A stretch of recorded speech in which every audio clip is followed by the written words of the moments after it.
She asked to see a necklace. The store manager refused and called the police instead. But when her father arrived, flashing his FBI badge, the entire room fell silent. Alyssa Monroe pulled open the heavy glass door of Hastings' fine jewelry, stepping inside as a gust of air-conditioned coolness swept over her. The scent of polished mahogany and expensive perfume filled her nose. Under the bright showroom lights, rows of diamond rings, shimmering bracelets, and elegant gold chains sat encased in spotless glass displays. She hesitated for a second, smoothing her hoodie before making her way toward the jewelry counter. This place wasn't exactly welcoming, but she wasn't about to let that stop her. She had spent months saving up for this. Every dollar from babysitting gigs and weekend shifts at the local bookstore. Her mum deserved something beautiful, and Alyssa was determined to find it, but she could already feel the eyes on her. Across the room, behind a sleek marble counter, the store manager Deborah Langley took notice the second Alyssa walked in. A slight frown creased her face as she subtly nudged one of the younger sales associates. "Keep an eye on her," she muttered under her breath. Alyssa wasn't oblivious. She'd been through this routine before, polite smiles that didn't reach the eyes, employees watching her every move like she was a ticking time bomb. She could almost hear their unspoken thoughts. Does she even belong here? Can she afford anything? But she kept her head high and approached the counter with confidence. A well-dressed older couple browsed on one end of the display, whispering about a sapphire bracelet. They were greeted with warmth and enthusiasm. A teenage girl, not much older than Alyssa, giggled with her mum while trying on a delicate gold necklace. No one watched them with suspicion. Yet the moment Alyssa stopped in front of the glass case, the shift was palpable. Deborah's heels clicked against the floor as she approached. Her expression was composed, but there was something off about the way her eyes swept over Alyssa's casual outfit. "Can I help you find something specific?" she asked, her voice polite but clipped. Alyssa caught the pause, the hesitation in Deborah's tone that suggested maybe you shouldn't be here. She ignored it. "Yeah, I'm looking for a necklace for my mum's birthday." Deborah's lips pressed into a thin line. "I see. We carry a wide range of pieces. Some are quite expensive." There it was. The assumption. Alyssa bit back her irritation and leaned slightly over the glass, pointing at a delicate diamond pendant on a thin, white gold chain. "How much is this one?" Deborah didn't even glance down. Instead, she let out a small, almost amused huff. "That's a certified diamond pendant. It starts at $6,000. Alyssa met her gaze head-on. "Okay. Can I see it?" The response was subtle, but undeniable. Deborah didn't move. Her fingers twitched slightly as if debating whether it was even worth taking the necklace out. The silence stretched just a second too long before she finally reached for the keys at her waist. But before she could unlock the case, a hand on her arm stopped her. One of the other sales associates, a younger woman with sleek brown hair, leaned in and whispered something. Deborah nodded, her gaze flicking back to Alyssa. And just like that, she stepped away from the counter. "Excuse me for just a moment," Deborah said smoothly, already turning toward the register. But her real destination was the store phone. Alyssa watched as she picked up the receiver, her voice lowering to a hushed tone. The other employees didn't even try to hide it anymore.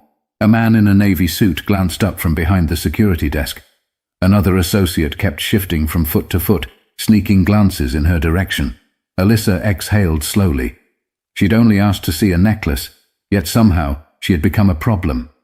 But she had no idea just how far they were about to take it. Alyssa tried to keep her breathing steady as she glanced around the store.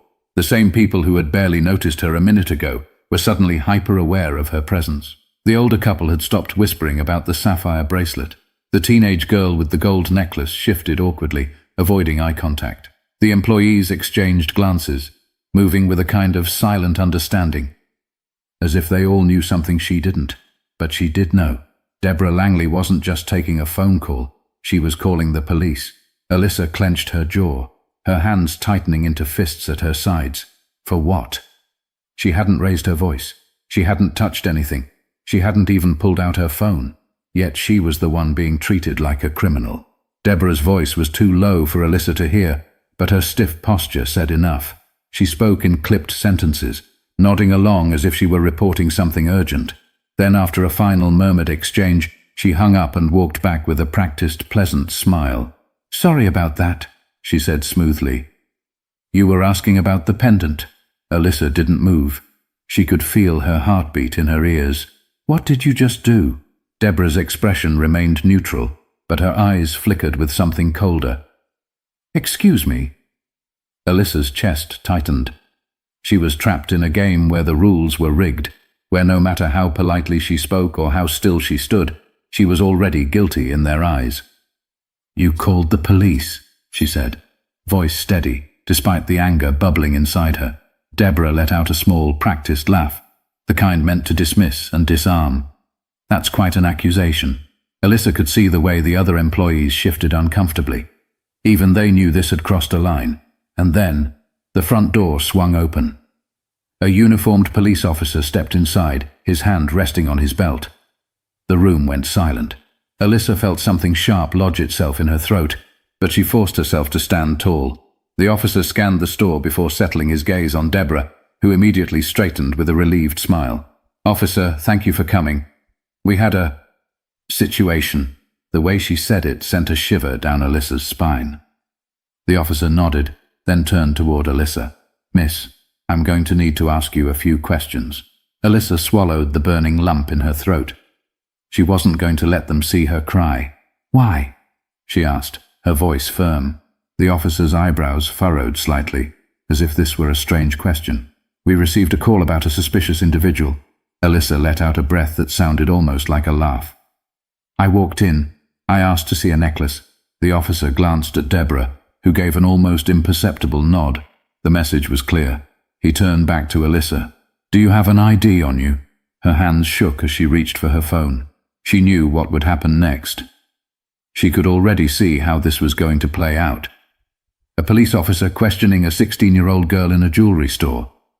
She'd be asked to explain why she was there, what she was doing, if she could afford anything, and even if she answered everything perfectly, it might not be enough. Alyssa took a slow, steadying breath. "I want to call my father," she said. Deborah's face twitched, just barely, but Alyssa caught it. She didn't expect that. The officer hesitated for a moment, then sighed. "Go ahead." Alyssa's fingers moved quickly, dialing the familiar number. The moment the call connected, she didn't even wait for him to say hello. "Dad," she said, her voice tight, "I need you to come to Hastings Fine Jewelry. Right now." She could hear the shift in his tone immediately.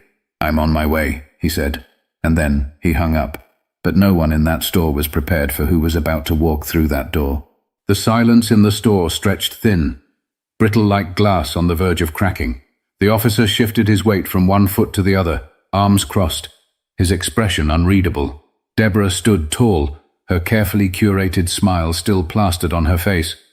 But something about her posture had changed. Stiff, uneasy. Alyssa, however, didn't move. She kept her eyes locked on the officer, refusing to look away, refusing to shrink. The front door chimed again. This time, when someone walked in, the energy in the room shifted so fast it was almost suffocating. A man in a dark, perfectly tailored suit stepped inside, his presence commanding even before he spoke. He wasn't overly tall, but he carried himself in a way that made him seem larger than life. His expression was unreadable, but his sharp eyes scanned the room with precision, locking onto every detail. The officer, the employees, the tension crackling in the air. Alyssa exhaled. "Dad?" Deborah's face paled slightly, but she recovered quickly, smoothing down the front of her blouse. "Sir, I'm—" The man reached into his jacket and pulled out a leather badge holder, flipping it open with practiced ease. The gold shield inside glinted under the showroom lights. FBI Director Nathaniel Monroe. The weight of the title settled over the store like a dense fog. The officer blinked. One of the sales associates let out a tiny gasp before quickly covering her mouth. "Deborah?" She went completely still. Nathaniel's voice was calm, controlled. "Someone want to explain to me why my 16-year-old daughter called me in distress from a jewelry store?" No one spoke. Alyssa felt a strange satisfaction watching the way Deborah struggled to form a response. The woman who had been so confident, so sure of herself just moments ago, now looked like she wanted to disappear. Finally, she cleared her throat. "Director Monroe, this is just a misunderstanding." Nathaniel's eyes flicked to the officer. You were called here for a suspicious individual." His voice didn't rise, but there was something cutting about the way he said it. "Would you like to clarify what exactly made my daughter suspicious?" The officer hesitated, glancing toward Deborah, but she said nothing. She was drowning now, and she knew it. Nathaniel's expression didn't change, but the temperature in the room seemed to drop a few degrees. "I want specifics," he said. "Did she steal something? Was she causing a disturbance? Threatening anyone?" The officer exhaled through his nose. He was trapped. "No, sir. So let me get this straight." Nathaniel took a slow step forward, his badge still visible. A 16-year-old girl, shopping for a gift for her mother, asked to see a necklace, and instead of treating her like a customer, she was treated like a criminal. Deborah opened her mouth, closed it again. Alyssa could see it all happening behind her carefully maintained expression. The realization that there was no spinning this, no way to dig herself out of the hole she had so confidently thrown herself into. But Nathaniel wasn't done. "Tell me, Miss Langley," he continued, voice still eerily even. "Do you call the police on all your teenage customers? Or just the ones that look like my daughter?" The words landed like a hammer. Alyssa held her breath. Deborah looked like she had been struck. That's not what happened." Nathaniel didn't blink. "Then explain what did happen." The room was suffocating now. Everyone waiting for her to speak, waiting for her to fix the mess she had created. But there was no fixing this. Because no matter what excuse she came up with, the truth was already out in the open. Deborah's throat bobbed as she swallowed hard, her hands twitching slightly at her sides. She opened her mouth, then closed it again. There was no rehearsed response for a situation like this. No corporate-approved script to smooth things over. Nathaniel Monroe stood in front of her, waiting, unmoving, unblinking. His presence wasn't loud, but it was impossible to ignore. Alyssa could see the thoughts racing through Deborah's head, trying to decide if she should double down or backtrack. She chose the latter. I sincerely apologize if there was any misunderstanding," Deborah finally said, her voice carefully measured. "I was only acting in the best interest of the store." Nathaniel's expression didn't change. "By assuming my daughter was a threat the moment she walked in." Deborah shifted, her fingers twisting together. I didn't assume anything. You just what?" Nathaniel pressed. Deborah hesitated, and that second of silence sealed it. She had no real answer. Nathaniel exhaled, shaking his head slightly. "People like you," he murmured, his voice softer now, but not weaker. "You don't even realize the damage you cause." Deborah flinched like she had been slapped. Nathaniel turned to the officer. "I assume there's no actual reason for you to be here?" The officer's face was unreadable, but he gave a small shake of his head. "No, sir." "Then I'd suggest you leave before I start asking why taxpayer money is being wasted on personal bias." The officer stiffened slightly, then gave a curt nod and walked toward the exit. The sound of the door shutting behind him felt like a final verdict. Nathaniel looked back at Deborah, his gaze unwavering. "I want your district manager's contact information." Deborah's face went white. "Sir, Now!" The authority in his voice left no room for argument. Slowly, stiffly, she reached under the counter, pulled out a business card, and handed it to him with shaking fingers. Nathaniel took it without another word, slipping it into his pocket. He didn't need to say what would come next. She knew. They all knew.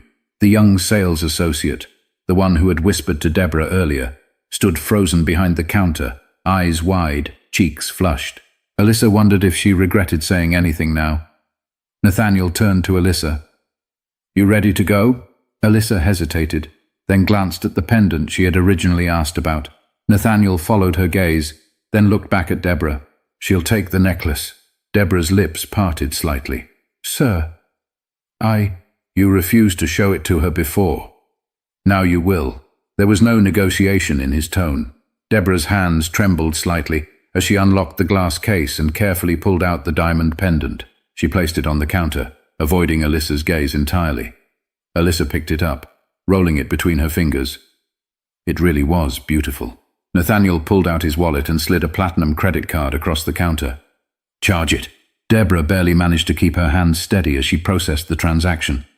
When she finally handed back the receipt, her fingers brushed against Nathaniel's, and and she flinched as if burned.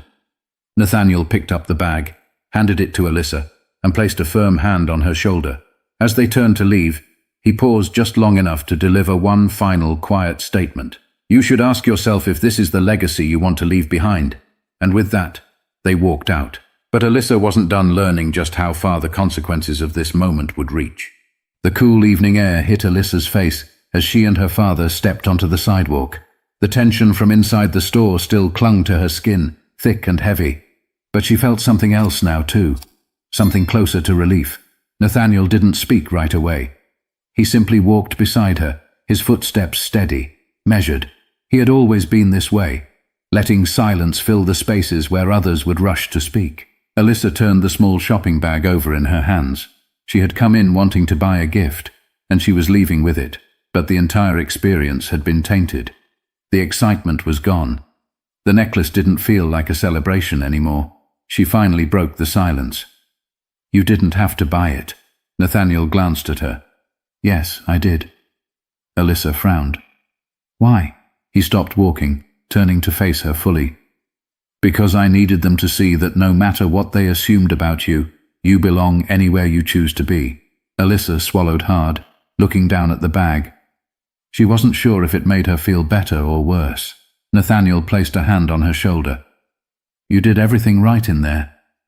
She let out a small, breathy laugh. "Didn't feel like it. Because you were forced to prove something that should have never been questioned." She nodded, her fingers tightening around the handles of the bag. "I just don't get it." "I didn't do anything." Nathaniel exhaled, his gaze steady. "That's the part people like Deborah Langley will never admit. You didn't have to do anything. You just had to exist." Alyssa bit the inside of her cheek, trying to process the weight of that truth. They started walking again, but before they could reach the car, Nathaniel's phone buzzed in his pocket. He pulled it out, glanced at the screen, and let out a short, humorless chuckle. Alyssa raised an eyebrow. "What?" He turned the phone toward her. A notification from his FBI email was on the screen. The subject line was short, but it said everything. "Hastings, fine jewelry. Formal complaint received." Alyssa blinked. That was fast. Nathaniel slipped the phone back into his pocket. "Corporate doesn't like bad press, and they're about to get a lot of it." Alyssa hesitated, her mind spinning with the possibilities. "Do you think she'll get fired?" Nathaniel tilted his head. "Maybe, maybe not. But this will follow her." Alyssa thought about that, about how one moment could alter the course of someone's life, about how people like Deborah only seemed to realize their mistakes when they were forced to face them. She took a deep breath. "Good." Nathaniel gave her a small nod. "Come on, let's go home." As they climbed into the car, Alyssa felt something shift inside her. The anger was still there, simmering under the surface. But there was something else too. A kind of determination she hadn't felt before, because for the first time she understood that what happened in that store wasn't just about her. It was bigger than that, and she wasn't going to forget it. But what happened next would prove just how deep the ripples of this moment would go. Alyssa lay on her bed, staring at the ceiling, the events of the day playing on a loop in her mind. The cold stares, the hushed whispers, the way Deborah Langley had looked right through her, like she was nothing more than a problem that needed to be handled. She turned her head, her eyes landing on the small Hastings fine jewelry bag sitting on her desk. The pendant was still inside, untouched. She hadn't even taken it out since leaving the store. Her phone buzzed beside her. She reached for it and saw a message from her best friend, Tiana. "Tiana, girl, check your Twitter, now." Alyssa frowned, sitting up. She tapped open the app, and immediately her timeline exploded with posts about Hastings' fine jewelry. Someone had posted a video. She clicked on it, and her own voice rang out from the screen. "You called the police?" The clip showed the moment she confronted Deborah, the moment the officer walked in, the moment her father arrived and revealed who he was. The caption read, 16-year-old girl profiled at high-end jewelry store. Her dad is the FBI director. The store's manager? Speechless. Alyssa's stomach twisted. There were thousands of comments. Some people were outraged, demanding that Hastings Fine Jewelry fire Deborah immediately. Others defended the store, insisting there must be more to the story.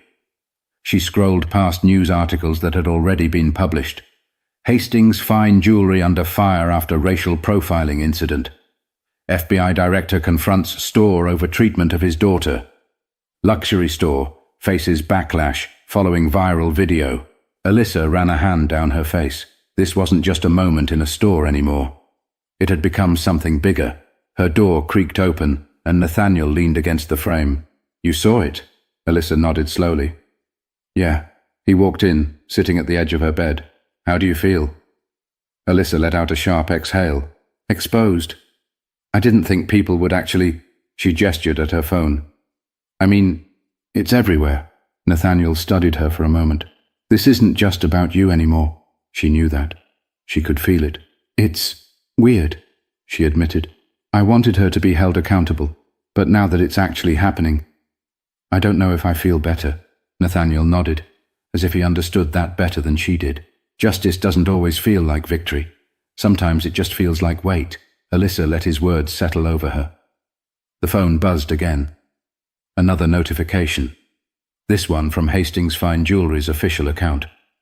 "We sincerely apologize for today's incident at our Oak Brook location. The actions taken by our store manager do not reflect our company's values. Effective immediately, she has been placed on administrative leave pending further review." Alyssa's fingers hovered over the screen. "I guess that's something," she murmured. Nathaniel didn't look at the phone. He looked at her. "This moment doesn't define you, but it will define her." Alyssa let out a slow breath. She reached for the Hastings bag, finally opening it. The pendant glinted under her bedroom light. For the first time, she really looked at it. She had bought this for her mother because she wanted to give her something beautiful. And now, somehow, it had become something else, a reminder of what people saw when they looked at her, of what she refused to let them define her by. Alyssa met her father's gaze. "I think I get it now." Nathaniel smiled, just slightly. "Good." She closed her fingers around the necklace, feeling its weight. This wasn't the ending. It was just the beginning. Some battles happen when you least expect them. Some lessons come at a cost. But when you stand your ground, when you refuse to be diminished, you don't just change your story. You change the way the world sees you. If this story resonated with you, let's keep the conversation going. Share your thoughts in the comments, and if you haven't already, make sure to subscribe for more stories that challenge, inspire, and make us think.